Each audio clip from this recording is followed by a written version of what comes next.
আসসালামু আলাইকুম friends, welcome back in my channel. কালকে রাতে অনেক রাত করে ভিডিও এডিট করেছিলাম অনেক চালুভাবে, যাতে কারেন্ট চলে না যায়, যাতে আপনাদের জন্য ভিডিওটা আপলোড দিতে পারে। কিন্তু সকালে তেমনভাবে ভিডিওতে খেয়াল করিনি, দেখি যে এখন 8 বছর গল্পে এর ভয়েসটাই এই গল্পে চলে আসছে। তাই ভয়েসটা দিয়ে আবার গল্পটা আমরা এডিট করতেছি। সবাই গল্পটা শুনবেন, অনেক ভালো আছে। আসলেই তুই একটা নিচু মনের মানুষ। এরকমটা করার আগে তোর 10 বার ভাবা উচিত ছিল। আর কি বললি আমি মিথ্যা বলেছি? শুন, আমি কোনো মিথ্যা বলিনি। আর সোহান আমার কোনো বয়ফ্রেন্ড না, সে শুধুমাত্র আমার ফ্রেন্ড। আকাশ তনুর কথা শুনে ভূত দেখার মতন চোখ বড় বড় করে তনুর দিকে তাকিয়ে থাকে। তনুর মুখে আকাশ এই কথাটা শোনার জন্য কখনোই প্রস্তুত ছিল না। আকাশ পুরো নিশ্চুপ হয়ে যায়। মনে হচ্ছে এ কারণ আকাশ কোনো টাইম জোনে আটকে গেছে, যেখানে সবকিছু এক জায়গায় বিদ্যমান হয়ে আছে। না কোনো কিছু সামনে এগোচ্ছে না পিছনে যাচ্ছে। আকাশ বর্ষর রকমের শুকর খায়। কিছুটা সময় বিস্মিত অবস্থায় কেটে যায় আকাশের। কিছুক্ষণ পর আকাশ স্বাভাবিক হয়, আর একে একে আকাশের ভিতরে প্রশ্ন জাগতে শুরু করে। তবে সে এখনো সাইলেন্ট। অপরিদকে তনু আকাশকে চুপ করে থাকতে দেখে সজোরে নাড়িয়ে বলে, কিরে কথা বলছিস না কেন এখন? স্টেজে তো আমার মানসম্মান না ধুলোয় মিশিয়ে দিয়েছিস, কিন্তু এখন চুপ করে আছিস কেন? সোহানের কথা শুনে কি আশ্চর্য হয়েছিস নাকি? যে আশ্চর্য তো হয়েছি, তবে আমি জানি আপনি একটু আগে যেই কথাটা বলেছেন সেটা পুরোটাই মিথ্যা। সোহান আপনার কোন প্রকার ফ্রেন্ড নয়, সে আপনার বয়ফ্রেন্ড। আপনি অযথা আমাকে গোমরাহ করার চেষ্টা করিয়েন না। আকাশ, আমার মাথা কিন্তু প্রচন্ড খারাপ হচ্ছে। এবার তোকে কিন্তু গলাটি প্রেমে রে ফেলবো বলে দিলাম। এই অসভ্য, আমার কাছে তোর কথাগুলো কি কারণে মিথ্যে বলে মনে হচ্ছে? কারণ সেই শুরু থেকেই দেখে আসছি আপনাদের কান কারখানা। এবং আপনি নিজেও বলেছেন সোহান আপনার বয়ফ্রেন্ড হয়, কিন্তু আজ এসে বলছেন সে আপনার ফ্রেন্ড। ম্যাডাম, আপনি এক মুখে কত ধরনের কথা বলেন। আমি এক মুখে হাজার ধরনের কথা বলি। তবে সত্যি এটাই, সে আমার ফ্রেন্ড, কোনো বয়ফ্রেন্ড না। তাহলে আজ এসব কি ছিল? সোহান পার্টিতে আসলে আপনি ওকে সবার সাথে পরিচয় করিয়ে দিবেন, এবং সেই সঙ্গে নিজেদের বিয়ের ডেট অ্যানাউন্সমেন্ট করবেন। কিন্তু কোনো কারণে সোহান না আসায় এখন কথার মোড় ঘুরল কেন? সে আমার বয়ফ্রেন্ড হলে তবেই তো পার্টিতে আসবে, কিন্তু সে তো আমার বয়ফ্রেন্ড না। আর সে এই পার্টি সম্পর্কে কোনো কিছুই জানে না, আর না তাকে আমি কিছু বলেছি। সে যদি সত্যি আমার বয়ফ্রেন্ড হতো তাহলে সে এত সময়ে এই পার্টিতে থাকতো। কিন্তু সে আমার ওইরূপ কেউ লাগে না দেখেই আজ পার্টিতে আসেনি। মানে কি, সে যদি না আসা হয় তাহলে আপনি আমাকে গেটের সামনে গিয়ে সোহান আসছে কিনা সেটা দেখার জন্য পাঠিয়েছিলেন কেন? কারণ এটা একটা প্ল্যান ছিল তোকে হতাশ করার। আকাশ তনুর কথার আগামাথা কিছুই বুঝে উঠতে পারছে না। এমন যেন পেঁচা নো লাগছে তনুর কথাগুলো তার কাছে। তাই সে তনুকে বলে, ম্যাডাম, আমি আপনার কোনো কথাই বুঝে উঠতে পারছি না।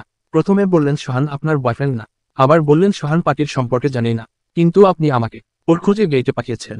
আবার পরিশেষে বলছেন তার খোঁজে পাঠানোর কারণ ছিল আমাকে হতাশ করা। ম্যাডাম, এই সমস্ত কথা শুরু থেকে আমাকে আবার একটু বুঝিয়ে বলবেন কি? ঠিক আছে শুন, এতদিন সোহান সম্পর্কে যা শুনেছিস সব মিথ্যা, আর যা দেখেছিস সব আমাদের সাজানো নাটক ছিল। আর এসব কিছু করার পিছনে কারণ ছিল তোকে কষ্ট দেওয়া। কারণ তুই আমাকে 5 বছর আগে কষ্ট দিয়েছিস, তাই তোর উপরে প্রতিশোধ নেওয়ার জন্য এমনটা করেছিস। ওখানের সাথে মিলে তোর উপরে আমার অনেক অভিমান। আমি তোকে বিয়ে করেছি নিজের কাছে রেখে কষ্ট দেওয়ার জন্য। তবে সব কিছুর ভিড়ে আমার মন তোকে এখনো ভালোবাসে। আর আমার সাথে তোর বিয়েটা যেভাবেই হোক না কেন, আমি জানি আমি অন্য পুরুষের সাথে মিশলে তোর খারাপ লাগবে। আমি সেজন্য শোভানের সাথে মিলে এমনটা করেছি। আর আজকে এই পার্টিতে নিজের ব্যক্তিগত সম্পর্কে জানানোটা আমার অনেক প্রয়োজন ছিল। কারণ আসাদ সাহেব আমাকে পছন্দ করেন, কিন্তু না কে আমি পছন্দ করি না। তাই উনি আমাকে পছন্দ করেন এই বিষয়টা আমাকে জানানোর পর আমি বলেছিলাম আমি সিরিয়াস একটা রিলেশনে আছি। তাই আমার একজনকে নিজের বয়ফ্রেন্ড বলে পরিচয় করিয়ে দেওয়াটা আবশ্যক ছিল। আমি চাইলে সোহানক একার সবার সামনে বয়ফ্রেন্ড বলে পরিচয় করিয়ে দিতে পারতাম, কিন্তু কেন জানি অমনটা করতে আমার মন মানছি না।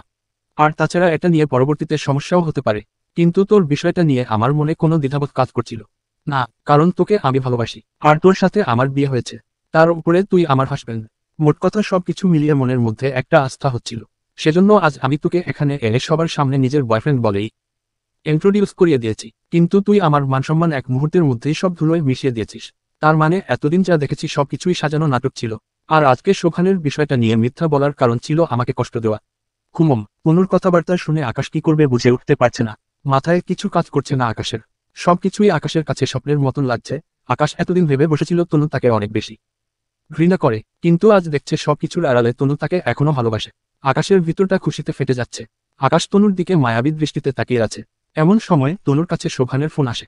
তনু আকাশের কলার ছেড়ে দিয়ে ফোনটা হাতে নিয়ে আকাশকে বলে, দেখ আমার কথাগুলো কতটা সত্য সেটার আরো প্রমাণ দিচ্ছি তোকে। তনু শোভানের ফোন রিসিভ করে লাউডস্পিকারে দেয় শোভানের কথাবার্তাগুলো আকাশকে শোনার জন্য। তনু ফোন রিসিভ করতেই অপর পাশ থেকে সোহান তনুকে বলে, দোস্ত কোথায় রে তুই? এই তো আছি দোস্ত, গাড়িতে। কিন্তু কেন? আরে হো দোস্ত, বাসা থেকে বিয়ের জন্য মেয়ে দেখছে। কিন্তু তুই তো জানিস আমি এখন বিয়ে করতে চাই না। কারণ বউ হ্রস্ব ইকার অয় করলে খাঁচায় বন্দি হতে হবে। এছাড়া সবকিছু একটা লিমিটে থাকতে হবে, যেটা আমার পক্ষে অসম্ভব। আমি নিজের স্বাধীন মতো আরো কিছুদিন কাটাতে চাই। কিন্তু মা এবার অনেক জোরাজোরি শুরু করেছে। দোস্ত, তুই পারলে আমার এই বিষয়ে কোনো একটা সাহায্য কর। আচ্ছা শুন, আমি এখন গাড়িতে আছি, পরে ফ্রি কিভাবে কি করা যায় সেই বিষয় নিয়ে আলাপ করবো নে তোর সাথে। আচ্ছা। তনু ফোন কেটে দেয়। এরপর আকাশকে বলে, শুনলি তোর সব কথা, এবার বিশ্বাস হয়েছে তো সে আমার বয়ফ্রেন্ড না। আকাশ কিছু না বলে তনুকে খপ করে নিজের কাছে টেনে নিয়ে জড়িয়ে ধরে।